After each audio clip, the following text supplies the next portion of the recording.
Naitwa Benjamin Mtunyule, mtendaji wa mtaa Kinega Mkosi B, pia na kaimu mtaa Kinega Mkosi A.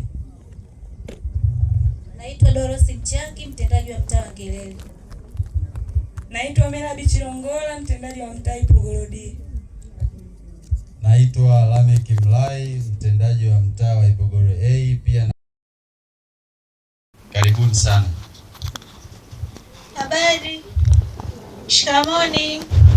Kwa majina naitwa Caroline Heri, ni mtendaji wa mtaa Ipogoro C. Karibuni. Shikamoni. Naitwa Henry Mwenisongole, ndo mtendaji mwenyeji kwenye ile eneo mliokaa mtaa wa Kinega Mkosi. Karibuni sana.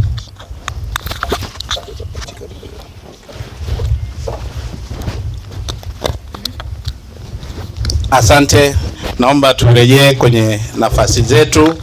Hiyo ndiyo timu ya utendaji ya kwenye mitaa kule tunakoishi kwenye maeneo yetu. Lakini hawa ni makatibu, wana mabosi wao ambao ni wenye viti wa mitaa yote, ambao ndio wajumbe wa kamati ya maendeleo. Naomba wenye viti wangu, samani sana wakubwa zangu, msimame ili hapa mje, njooni mbele hapa, kwa sababu kuna siku mtu anaweza kuwa na shida na mtaa fulani.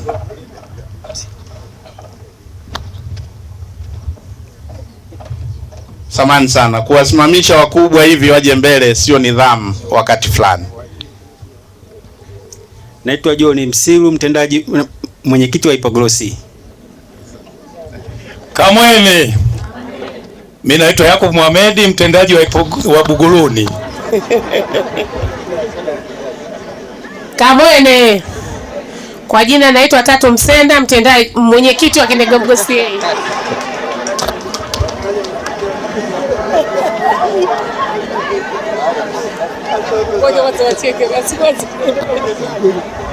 Shikamoni. Naitwa Nathanael Kiyeyeu, mwenyekiti wa mtaa Kinega Mkosi B. Tumsifu Yesu Kristo. Mwenyekiti mtaa Ipogoro D. Naitwa Justina Bahai. Kwa jina naitwa Paul Ngarawa, mwenyekiti wa Ipogoro E, kata ya Ruaha. Kamwene. Kwa jina naitwa Letus Saidi Sanga, mwenyekiti wa mtaa wa Tagamenda. Karibuni sana. Nasema ulimi hauna nini? Sasa inawezekana viongozi wangu wanaonyesha nidhamu na heshima kubwa mbele yenu. Sawa? Ruaha oye! Ruaha safi! Ruaha moto! Sasa hii kamati ya maendeleo pamoja na wenye viti na watendaji wanaposikiliza matatizo, yapo yale yanayowashinda. Naomba Mwalimu Mwenda, katibu wa baraza, mwenyekiti wako yuko wapi? Karibu Mwalimu Mwenda hapa. Ile migogoro na kila kitu, baraza limeundwa na Mwalimu Mwenda amepewa jukumu kama katibu wa baraza hilo. Karibu usalimie. Kamwene. Mimi naitwa Juma Hashim Mwenda, mkuu wa baraza la kata. Matatizo yote katika kata yatafika hapa endapo yatakuwa yameshindikana kwenye mitaa yenu yote, na yaleta kwangu, na mimi ndio mtekelezaji wa baraza la kata. Karibuni sana. Katika baraza hili tuko nane. Nina mwenyekiti wangu Dr. Mbaraka, naomba wasalimie. Kamwene. Bwana Yesu asifiwe. Asalamu alaykum. Asanteni sana. Karibuni sana. Mimi ndio mwenyekiti. Kwa tatizo lolote lile tutalishughulikia. Asanteni sana. Kamati ya maendeleo hapa ikukosea kwa sababu imezingatia weledi kwa katibu, na huyu mwenyekiti mjue ndio mwenyekiti wa bodi ya uendeshaji wa hospitali ya wilaya kule Frelimo. Lakini hapa ni mwenyekiti wetu wa baraza la kata. Lakini Naomba nitambue uwepo wa maafisa wataalamu wa ngazi ya kata. Wote njoni hapa mbele, wa ngazi ya kata, wataalamu wote na hii ni miongoni mwa eneo muhimu, kwa sababu wajue kwa matatizo yote yanayotokea. Tungeweza tukufanya kwa makundi, lakini tunamalizia kwanza kwenye eneo hili. Asante. Kamwene Mnoge. Naitwa John Haruna, afisa elimu kata ya Ruaha. Jamhuri ya Muungano wa Tanzania. Naitwa Shadrack Rwanduko, ni afisa uvuvi wa kata ya Ruaha. Kamwene. Naitwa Mwalimu Geoffrey Hosa, mkuu wa shule ya sekondari Tagamenda. Kamwene. Kwa majina naitwa Alois Kieyeu, afisa maendeleo ya jamii kata ya Ruaha. Shikamoni. Kwa jina naitwa Tunu Mvena, afisa mifugo kata ya Ruaha. Kazi na utu. Kwa jina naitwa Getruda Tilifon, ni afisa ustawi kata ya Ruaha. Karibuni sana. Shikamoni. Naitwa Gladness William, ni mratibu wa dawati la jinsia kutokea chuo cha maendeleo ya jamii Ruaha CDTI. Karibuni. Kamwene. Kwa majina naitwa Rema Sanga, ni afisa maendeleo ya jamii kata ya Ruaha. Kamwene. Kwa majina naitwa Daniel Geka, meneja soko la Ipogoro. Kamwene jamani. Kwa majina naitwa Daniel Geka, ni meneja wa soko la Ipogoro. Haya, asanteni. Turejee. Tunao wataalamu wetu kutoka ngazi ya halmashauri kwa mkurugenzi wa manispaa. Kwanza tunaye afisa mipango miji wa manispaa ya Iringa, Bizera. Huyu ni mtaalamu hasa kwa sababu amekuwa mkufunzi wa chuo cha ardhi Morogoro kwa miaka kadhaa. Tunaamini akiwa hapa anaweza akasema vizuri juu ya masuala yanayohusiana na makazi na anaweza akatoa ufafanuzi. Bizera, karibu usimame, punga mkono, utakuwa na huyo hapo. Mweupe kweli, sisi kwa sababu umeolewa, kwetu watoto weupe tunawapenda sana. Asante. Bwana Malekela. Huyu bwana yeye ni mwalimu kwa professional na ni mwanasheria. Tunaamini kwa nafasi yake atafanya vizuri sana hapa leo kwenye hadhara hii. Simama upunge mkono. Asante sana. Sasa umeongozana na kijana pale. Kwa sababu wewe kijana, kimbia hapa uje useme we nani, kwa sababu najua watakao sema baadaye ni hao wawili. Na salimu kwa jina Jamhuri ya Muungano wa Tanzania. Kwa jina naitwa Maro Machera, ni afisa mpango miji msaidizi. Asante sana. Leo kwa ustawi tuliwaalika viongozi wote wa vyama vya siasa, na tunaamini sisi ili maamuzi na utashi wetu uende vizuri Ruaha, pawe na utulivu wa kisiasa na watu wote wafanye kazi zao, wachochee ustawi wa maendeleo ya watu wa Ruaha. Tusibishane, tusiwe tu kazi yetu kufanya nini?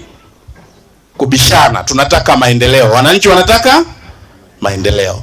Sasa tuliwaalika wote, lakini mpaka sasa hapa jukwani, kama wapo wengine labda wamekaa kule, mimi watakuja hapa, tutawatambulisha. Lakini tunacho chama ambacho ndio kinatawala, kimeshika dola. Hapa tunaye katibu mwenezi wa CCM wa kata ya Ruaha, punga mkono. Tunaye mwenyekiti wa jumuiya ya wazazi, punga mkono. Lakini naomba katibu wa chama usalimie kwa niaba ya wenzako. Jamhuri ya Muungano wa Tanzania, tunawatakia kikao chema. Kama kuna viongozi wa vyama vingine njooni hapa msalimie. Sisi tunataka watu wote wa Ruaha wawe sawa, tusibishane kwa vyama vyetu, sawa? Kwa hiyo naamini mambo yatakwenda sawa. Koba yuko wapi? Koba, karibu, njoo salimia hapa. na utakaa. Najua tu majina ofisini, ila sasa tukikutana kwa sura ndio maana unakaa kule. Karibu hapa, salimia. Kamwene, nimefurahi kusimama saizi, lakini nasema kuwa nimekuja kwenye mkutano huu kwa kualikwa kama mkazi mwenye nyumba katika mkutano huu. Sikupata taarifa ya kualikwa kama kiongozi wa chama. Kwa hiyo sikujiandaa kuja kama kiongozi wa chama, nimejiandaa kuja kama ni mkazi wa kata hii. Kwa hiyo kwa kuwa mwaliko hakunifikia, naomba niendelee kukaa kama mkazi wa kata hii. Asanteni sana. Lakini kichama, mimi ni katibu wa mkoa wa NCCR Mageuzi, chama mama cha upinzani katika nchi hii. Asante sana. Asante. Kumbe shida ni katibu wa mkoa, sisi tuliwataka wa ngazi ya kata. Kwa hiyo weka kama mwananchi tu hapo. Ruaha safi. Unajua kuna wengine wako ngazi ya juu mno, sisi hatuwawezi, si ndivyo? Haya. Naomba viongozi wangu wa dini, mliomba hapa lakini simameni mpunge mikono mliopo hapa wote. Punga mikono juu. Ruaha safi. Ruaha moto. Sasa Mheshimiwa Diwani, dhamira yangu ni kukaribisha ili ufungue mkutano, tuwape nafasi wataalamu waweze kuzungumza kile tulichokitarajia. Lakini kabla sijakukaribisha, niseme maneno machache ya utangulizi. Neno la kwanza, Mheshimiwa Diwani, ni shukurani. Uliponielekeza kwamba tuandae mkutano huu, tulifikiria mambo mengi sana. Kwanza juu ya eneo, lakini la pili juu ya namna ya kutangaza na maandalizi mengine. Mheshimiwa Diwani, naomba nitamke mbele yako na mbele ya wananchi. Tunawashukuru sana viongozi wa dini, wameutangaza mkutano huu kwa nguvu kubwa sana. Tuwapigie makofi wote. Wenye viti wa mitaa wamefanya kazi kubwa sana ya kupeleka ujumbe. Lakini tunamshukuru sana baba paroko. Yeye ndio ametupa uwanja huu, yeye ndio ametupa mahema, yeye ndio ametupa viti, na yeye ndio ametupa vipaza sauti. Ni neema ya Mungu ambayo siwezi kuisema zaidi kwa namna anavyozidi kutupa ushirikiano. Tumpigie makofi makubwa baba paroko. Na mimi nikwambie Mheshimiwa Diwani, nimefanya kazi kwenye kata nyingi, lakini huyu baba paroko wa parokia hii hana mfano. Kama watu wa hapa, Wakristo na Waislamu na watu wa madhehebu yote, wasipoweza kumtumia, hawatakuja kupata mtu mwema kama huyu bwana. Sisi tunamuombea kwa Mungu, tuendelee kumpa ushirikiano. Tulifikiria Mheshimiwa Diwani akiwa kwenye kamati ya maendeleo alitoa maelekezo kwamba kuna shida nyingi kwenye kata ya Ruaha, maeneo mengi hayajapimwa, watu wamejenga kiholela, na hata yale yaliyopimwa mengine yana miundombinu mibovu kama barabara. Lakini tuna maeneo mengine yamejengwa kwenye maeneo ya milimani. Lakini tuna tatizo kubwa sana la kimaadili hapa Ruaha. Vijana wanavuta bangi, pombe zinauzwa hovyo majumbani, uhalifu, vibaka wanajificha huko, uhalifu mkubwa. Watoto hawataki kwenda shule. Wazazi hawataki kutimiza wajibu wao wa malezi kwa watoto, hata wale wanaosoma. Nini tufanye? Ni mkusanyiko wa mambo mengi.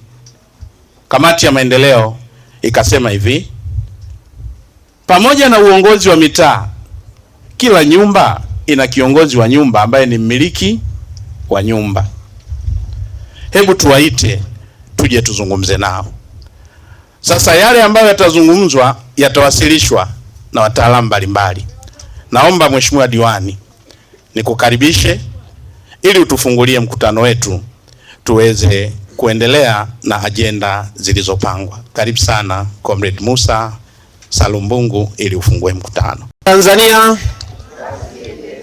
kazi na utu. Nasonga mbele. Ndugu zangu mlioko meza kuu, niseme kwa kuzingatia itifaki nimetambua uwepo wenu. Lakini ndugu zangu waheshimiwa sana wakazi wa kata ya Ruaha, kwanza namshukuru Mwenyezi Mungu kwa ninyi kufika kwenye mkutano huu leo mkiwa salama. Nimepewa nafasi ya kufungua mkutano, nadhani nitakuja kusema mwishoni ikibidi kama nafasi itakuwepo, lakini dhamira ya mkutano huu ni kuja kusema na watu wa kata ya Ruaha. Lengo na madhumuni ni kuja kusemezana na watu wa kata yangu ya Ruaha, tuzungumze lugha moja, tulikotoka, tulipo na tunakokwenda. Ruaha oye! Ruaha safi! Ndugu zangu, kama alivyosema mtendaji, niliagiza mkutano huu uitishwe, na watu wa Ruaha walikuwa wamemisi mikutano ya namna hii kwa muda mrefu sana, na kwa kuonyesha kwamba kweli walimisi, uliona mpaka wenye viti wamejiita watendaji. Sijui mnanielewa? Ni kweli walimisi kwa muda mrefu, au nasema uongo jamani?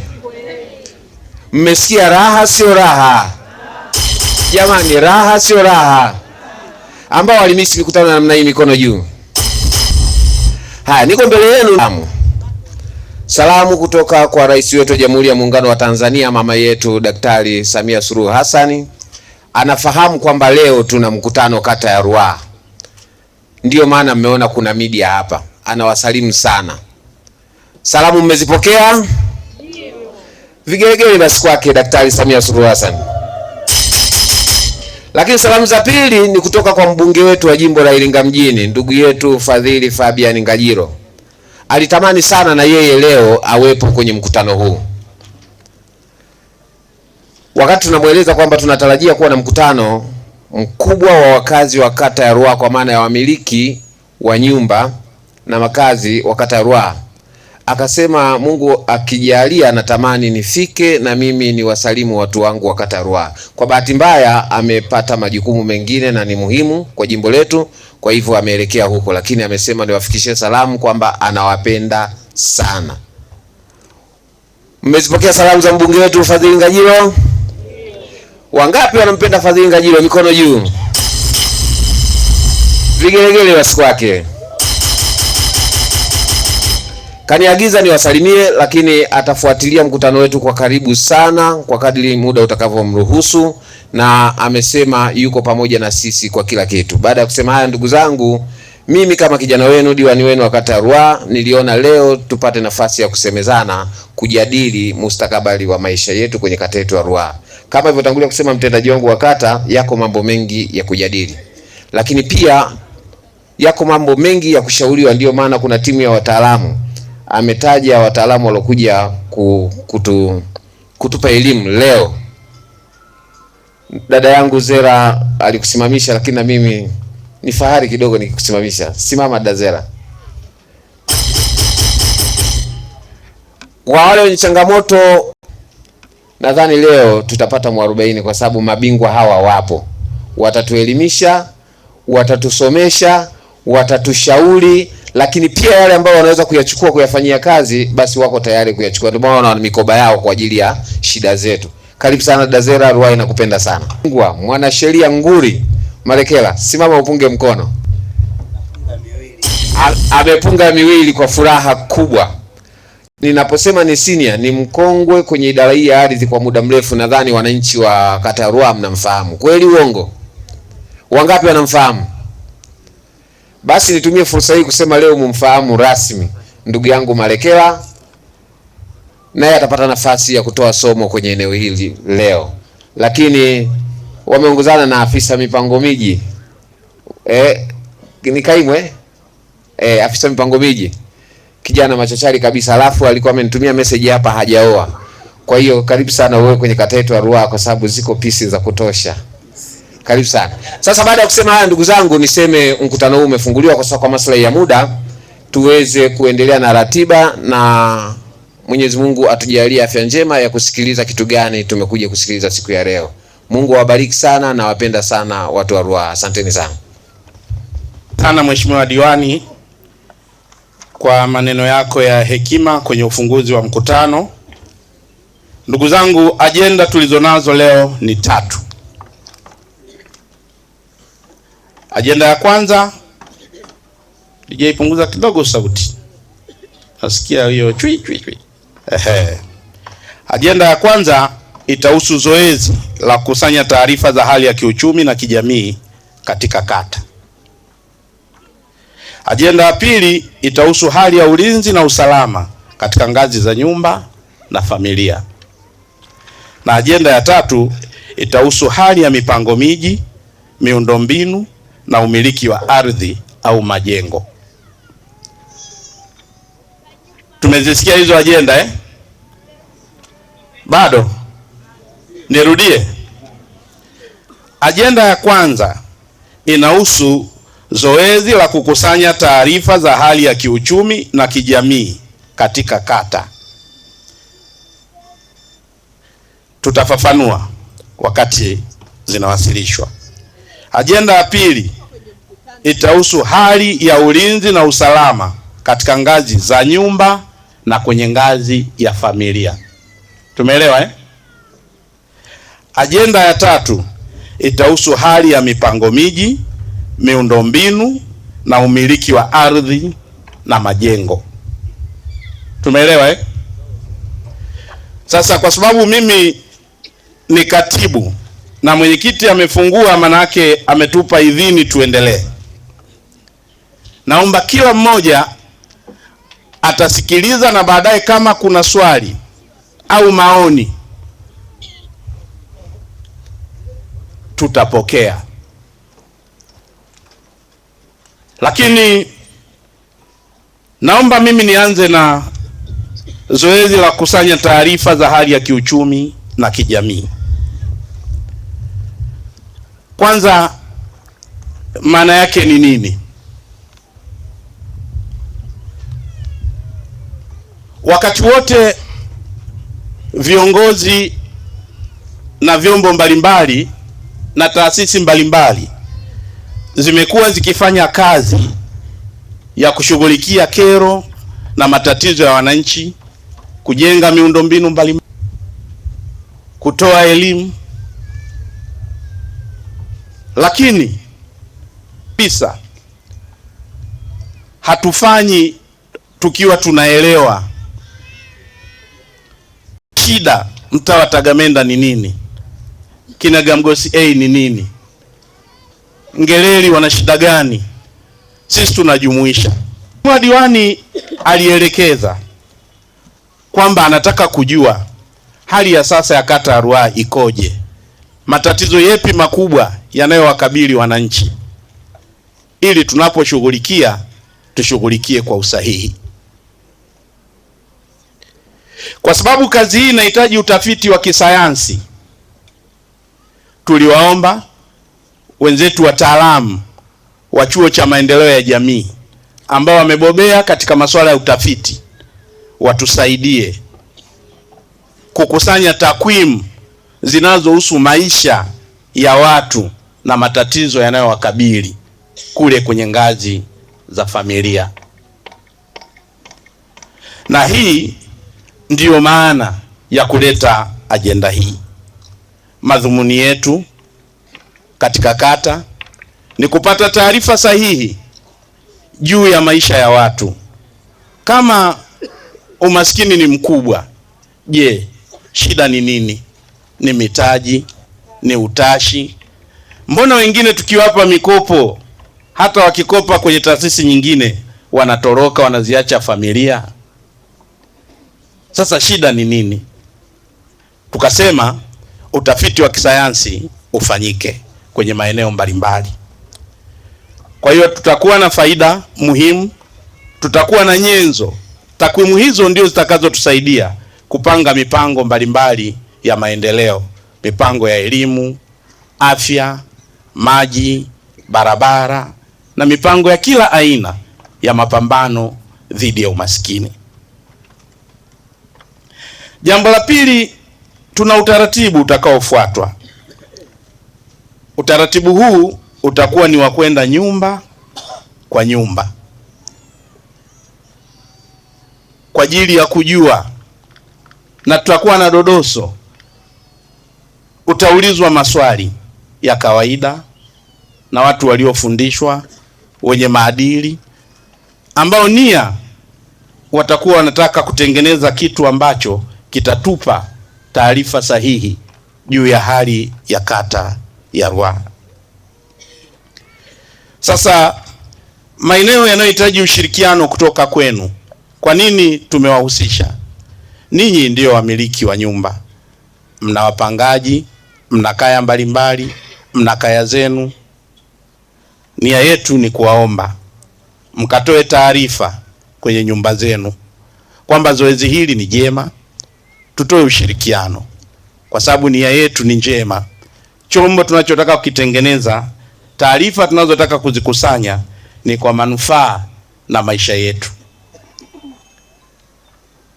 Kwa hiyo katika ngazi za nyumba, ninyi ndio wakubwa, ninyi ndio mnaojua kila kitu, na ninyi ndio mnaweza kuamua kama zoezi hili lifanikiwe ama lisifanikiwe. Sasa naomba nimkaribishe watendakazi Chuo cha Maendeleo ya Jamii na afisa maendeleo ili mueleze kwa kifupi ratiba itakuwaje. Tutaanza na mtaa gani, tarehe ngapi, mpaka tarehe ipi, tutamalizia wapi? Karibuni sana. Ruaha oye! Ruaha safi! Ruaha moto! Karibu sana. Huyu anaitwa Bwana Gariatano. Yeye ndio anahusika na mahusiano ya jamii, anasimamia mahusiano ya jamii kwenye Chuo cha Maendeleo ya Jamii. Karibu sana. Asante sana mtendaji, Mheshimiwa diwani, viongozi wa CCM kata, maafisa ugani, watendaji wa mitaa na kata kwa ujumla, wakuu wa kaya wote na wote mlioalikwa, assalamu alaikum. Bwana asifiwe. Kwanza nianze kwa kumshukuru Mwenyezi Mungu kwa kutukutanisha hapa. Hili jambo ambalo limetukutanisha hapa ni jambo ambalo ni muhimu sana kwa maslahi ya kata yetu. Sisi kama Chuo cha Maendeleo ya Jamii Ruaha kwa zamani, ambapo sasa Mheshimiwa diwani, naomba nitumie fursa hii kuwaeleza wananchi kwamba chuo chetu sasa kimeshabadilika jina kutokana na mabadiliko ambayo yamefanyika kwenye serikali. Kwa maana sisi sasa hatutambuliki tena kama Chuo cha Maendeleo ya Jamii Ruaha au Ruaha CDTI. Chuo chetu kwa sasa kinatambulika kama Chuo Kikuu cha Tengeru, kampasi ya Ruaha. Hiki chuo chetu kipindi cha nyuma kilikuwa chini ya Wizara ya Maendeleo ya Jamii, Jinsia, Wanawake na Makundi Maalum, lakini kwa sasa kimekuwa ni tawi au branchi la Chuo Kikuu cha Tengeru ambacho kipo Arusha. Kwa hiyo kwa sasa tunajulikana kama Chuo Kikuu cha Tengeru, kampasi ya Ruaha. Nilikuwa naomba niliweke clear hilo kabla sijaanza. Lakini sisi kama Chuo Kikuu cha Tengeru, kampasi ya Ruaha, tulipata ombi kutoka ofisi ya kata juu ya kuweza kusaidia au kusimamia swala la ufanyikaji wa tafiti au baseline survey ya kata nzima ya Ruaha. Na sisi tulilipokea na tukaanza huo mchakato ambao mpaka sasa ndio umetukutanisha hapa tunapoelekea sasa kwenda kulianza hilo zoezi hapo kesho. Lakini lengo hasa kama alivyoeleza mtendaji ni kwenda kujua hali za kiuchumi na kijamii na kimazingira katika kata ya Ruaha kwenye kila kaya. Sisi tunapoenda kuanza hii tafiti au kukusanya hizi taarifa, tutagusa kila kaya. Kwa hiyo tunaomba sana ushirikiano kutoka kwa kila mkuu wa kaya. Afisa maendeleo ya jamii atakuja ataeleza hapa ni wapi tutaanzia na tutamalizia wapi na itakuwa ni tarehe ngapi ili kila mmoja aweze kujiandaa. Lakini sisi kama taasisi tutakuja na wanachuo wetu ambao ndio hasa tutakao watumia kuweza kupata hizi taarifa kutoka kwenu.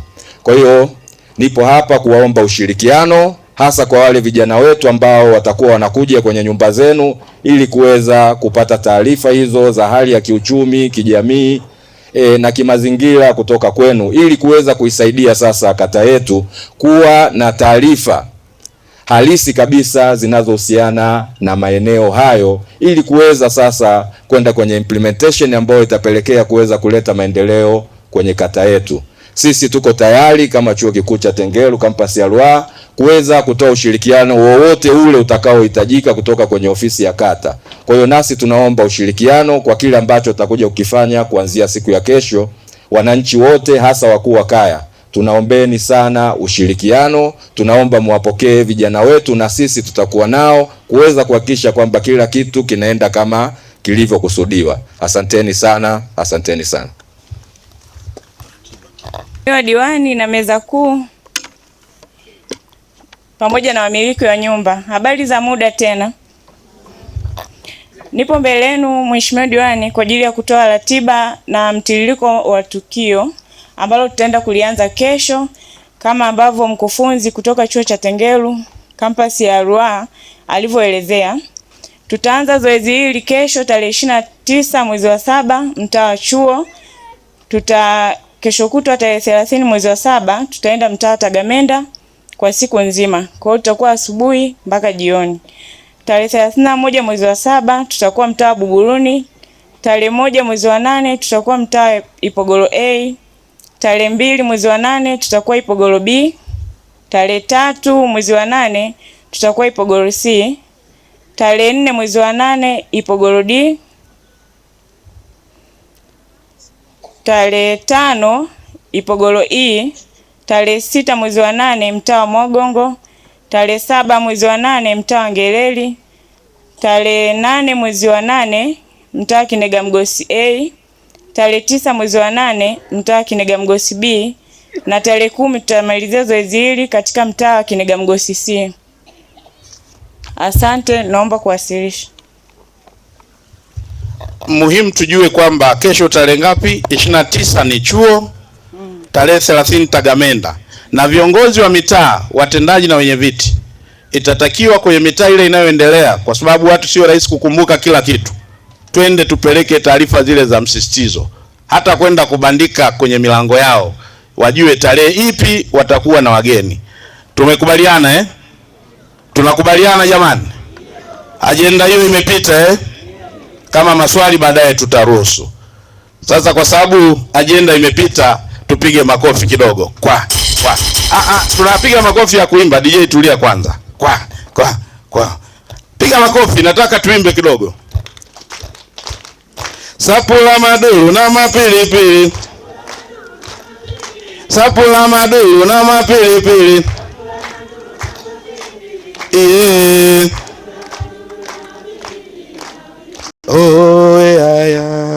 Sapula madulu na mapilipili na mapilipili.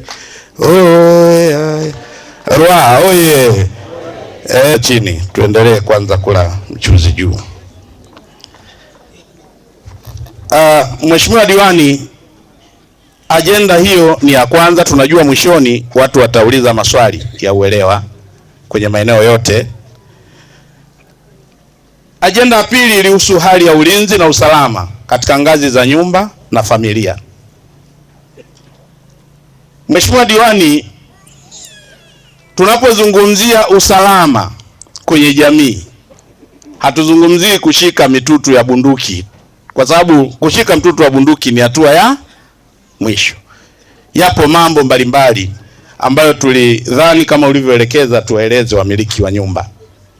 Jambo la kwanza ni kuhusu usalama wa chakula na lishe. Kama wananchi hawashibi, hawawezi kutulia. Jamani, tunakubaliana wote? Kama hatushibi tunaweza kutulia? Tuna njaa, hatuwezi kutulia. Sasa tunayo mipango mbalimbali kwenye kata. Ya kwanza, tunao wataalamu wa kilimo ambao wanatoa ushauri, na safari hii tunalenga kukutana na makundi ya wakulima na watu wengine, kwa wale ambao wana maeneo ya kilimo, kupata mbinu bora za kilimo, kuelekezwa namna ya kupata pembejeo za kilimo, ili tukumbushane. Lakini kwa wale ambao tumeisha lima na chakula tunacho, tuhifadhi chakula vizuri ili kituvushe kwenye msimu. Kuna kaya nyingi, pamoja utafiti utafanyika, tunaenda watoto hawapati chakula, na hata kama wanakula ni kwa tabu.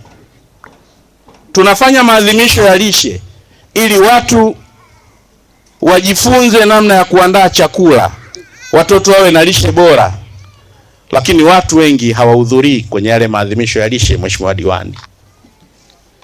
Kwa hiyo nyinyi kama wamiliki wa nyumba na wanaruaha, tunaleta hoja kwenu na ajenda. Tuwakumbushe wanafamilia kwenye nyumba zetu kwamba lishe bora ndio msingi wa maisha.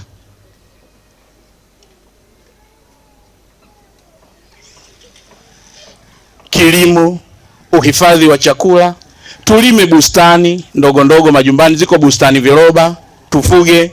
Mheshimiwa Diwani, ulikuwa unacheka sana tukizungumza wakati fulani kwamba hapa Ipogoro kwani pana laana?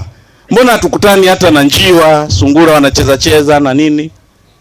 Kwa sababu kama watu wanafuga wanyama wadogo wadogo, njiwa, ndege, ni dalili nzuri kwamba siku akikosa hela ya kilo ya nyama au ameshindwa kitu kingine, atasema kamata njiwa huyo, kamata sungura huyo, kamata hata simbilisi yule mnyama mdogo anayefugwa jikoni ili tupate mboga. Jamani, ni sahihi au sio sahihi? Lakini tumefeli wapi? Hata njiwa tu sasa hatufugi. Sawa, utafuga nguruwe, utafuga ng'ombe au mbuzi. Hivi unaweza kukosa mboga ukasema chinja mbuzi au chinja nguruwe? Inawezekana? Tulime bustani ndogo ndogo, tufuge wanyama wadogo wadogo ili tupate lishe, tukidhi chakula kwenye ngazi ya familia. Na hili tulisema tulizungumze kwa kifupi sana ili lieleweke. Lakini pamoja na hivyo, ukitegemea kila kitu kununua, kuna siku unakuwa huna pesa, si ndivyo? Hali ni ngumu. Lakini kama kuna tumifugo kule, mboga mboga pale kwako, ni rahisi. Kwa hiyo kaya zetu, familia zetu tuzielekeze kwenye hatua nzuri. Kuna watu kushinda vilabuni nini, hata kufuga vikuku nini hataki, hawezi. Hii ni laana. Tuchukue hatua za zile ndogo ndogo zisizohitaji mapesa mengi ambazo tunaweza kufanya kwenye ngazi ya familia, tukidhi maisha ya familia na chakula. Hapo tunaweza tukawa salama. Lakini la pili katika hilo, watoto wetu wanaenda shuleni kule, mchana wanatakiwa wawe shuleni. Lakini kuna watu ni kweli hawana uwezo, tutabaini kupitia huu utafiti. Lakini kuna watu wana uwezo, anakesha wakawaka kule kunywa pombe na vilabu vingine kwenye magrocery, lakini hawataki kutoa michango ya chakula kwa watoto. Ulimzalia nani huyo mtoto? Alafu watoto wa familia ya jirani yako wakifaulu unasema wachawi, wakati wewe hutaki kutoa huduma muhimu ikiwemo chakula kwa watoto zako. Sasa tunawapa taarifa, mkawaambie kwenye nyumba zenu tumeanza kuchukua hatua. Tunayo orodha ya watu kwa kuanzia wasiotoa chakula kwa watoto michango kutoka shule ya sekondari Tagamenda. Mwenyekiti wa baraza, simama hapa. Nimemwambia mwenyekiti wa baraza, shughulika nao. Na ole wake mtu aitwe kwenye baraza asihudhurie. Tukikamata tunakupeleka mahakamani. Kwa sababu huyo mtoto wako lazima akue kwenye mazingira mazuri. Hatuwezi kuwa Ipogoro tunaaminika kwa kuzalisha panyarodi tu, haiwezekani. Mnaona hiyo ni sifa nzuri? Watoto wote wakashinda vijiweni huko wanavuta bangi kwa sababu tunashindwa kuwapa mahitaji muhimu. Lazima tubadilishe utaratibu. Hata uwanja huu hapa tunapofanyia mkutano, mti huu umegeuka kijiwe cha kuuzia bangi. Huu hapa nyuma. Na watoto ni wa kwenu, wa nyumba zenu. Na wakikamatwa mnakuja, mtendaji, barua ya dhamana. Siandiki.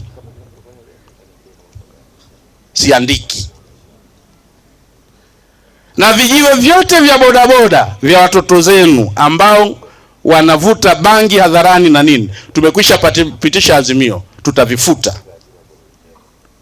Tutaanza kuchukua hatua. Kwa hiyo wamiliki wa nyumba, fanyeni tathmini. Waangalieni watoto wadogo wanaotakiwa kwenda shule kwenye maeneo yenu. Wako watoto hawaendi. Na tunayo taarifa hata hapa Kinega Mgosi hapa. Kuna mama mmoja amejifungua, mtoto wake hajaenda shule miezi mitatu, eti anamsaidia kulea watoto mapacha. Anasoma JJ pale Ipogoro kule. Sasa tunatoa tahadhari, kuanzia kesho hakikisha mtoto anaenda shule. Tukimfikia hali itakuwa sio yenyewe.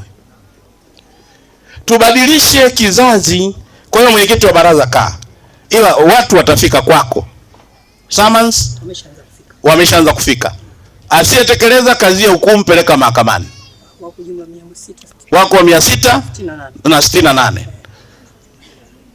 Wao wanavaa vizuri, wanaenda kwenye masherehe, wanakula vizuri, hawataki kuwapa watoto chakula shuleni.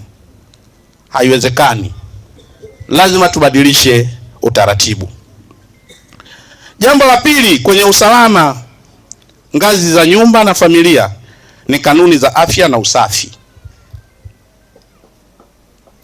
Sisi ya kwetu tutaendelea kufanya na tutapokea leo kutoka kwenu kuhakikisha tunaboresha huduma za afya kwenye kituo chetu cha afya. Hapo tuna hatua tumeanza kuzichukua.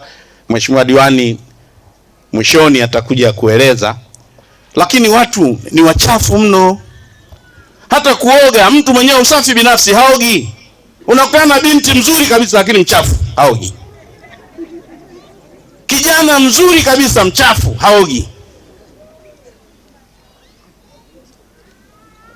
Maeneo mabanda ya nguruwe huko mengine machafu kabisa. Nilitaka kufunga, watu wanasema uchumi. Lakini watu lazima wafanye usafi. Magenge ya kuuza chipsi sijui nini huko, hali mbaya. Tumemwambia afisa afya akae mkao wa kazi. Watu wamelima, wamevuna, wanaona raha kukaa na mabua, kuishi na mabua. Hiyo ni laana. Hawataki kusafisha maeneo. Maeneo ni machafu, wanatiririsha maji machafu kwenda kwenye mifereji. Tuna utaratibu wa gari, pamoja na kwamba tuna kero kidogo bado haujakaa vizuri, gari la kubeba taka. Tunajua maswali tutapata. Lakini hata kwenye zile ratiba za kutoa taka, nimepata kabisa scenario ya mtu, mimi nimeenda kujiuliza mahali kufuatilia, kwa nini hawa kila siku taka zinabaki nje? Yaani tarehe ya gari linapita, yeye atoi taka anatoa kesho. Anaweka nje, afu anapiga simu, mtendaji, kwangu gari halijabeba taka. Hivi tunalo gari la kwenda kubeba taka kila mtu kwa siku yake? Inawezekana? Mkawaambie kwenye nyumba, usafi ni muhimu. Hatuwezi kuwa salama kama mazingira yetu ni machafu. Hatuwezi kuwa salama kama mazingira yetu ni machafu. Usafi binafsi wa mwili, usafi wa mazingira, usafi wa vyoo, usafi wa maeneo tunayolala. Nina ahadi nilitoa kwenye mkutano mmoja mheshimiwa diwani pale shuleni JJ, kwamba tutakapokwenda kwenye ziara kwenye mitaa sasa, tutakuwa tunakagua maeneo kwa mfano, na tutataka kuona maeneo wanayolala watoto. Kuna wazazi huwa hawafui hata mashuka wanaojifunika watoto. Watoto wanalala store, takataka zote wanaweka vyumbani kwa watoto. Alafu unategemea uwe na mtoto mwenye ukuaji mzuri. Hapana.